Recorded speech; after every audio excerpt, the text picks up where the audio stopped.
चढ़ते सावना मांगे भोला जी के पूजोही, मांगोही कि बाबा से मने मने पूछोही। चढ़ते सावना मांगे भोला जी के पूजोही, मांगोही कि बाबा से मने मने पूछोही। अरे कार रखे वाला नहीं हथियार रखे वाला, दुल्हा रंगदार चाही बिहार वाला। कार रखे वाला नहीं हथियार रखे वाला, दुल्हा रंगदार चाही बिहार वाला।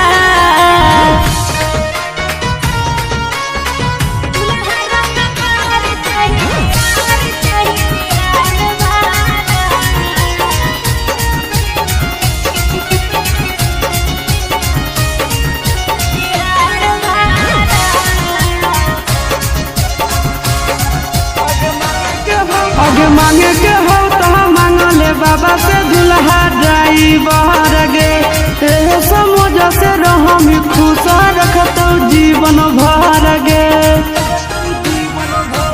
दूल्हा पर धारा 302 317 है भोले, एक 47 लेके 11 से चले।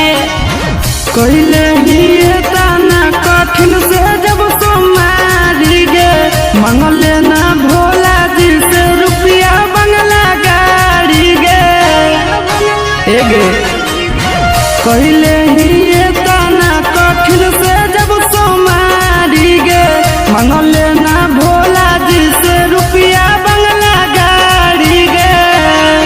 अरे कार रखे वाला नहीं हथियार रखे वाला, दुल्हा रंगदार चाही बिहार वाला। कार रखे वाला नहीं हथियार रखे वाला, दुल्हा रंगदार चाही बिहार वाला।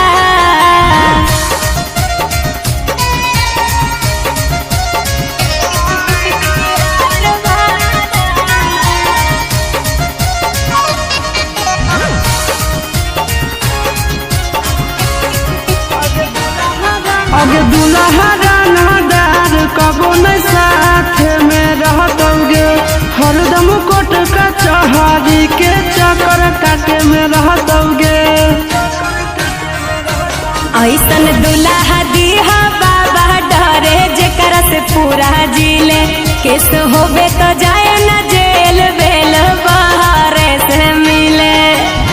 मंदिले में आशीष चिंटू राजा के कहा लगे, अभियो से अपन इरादा ले बदल लगे।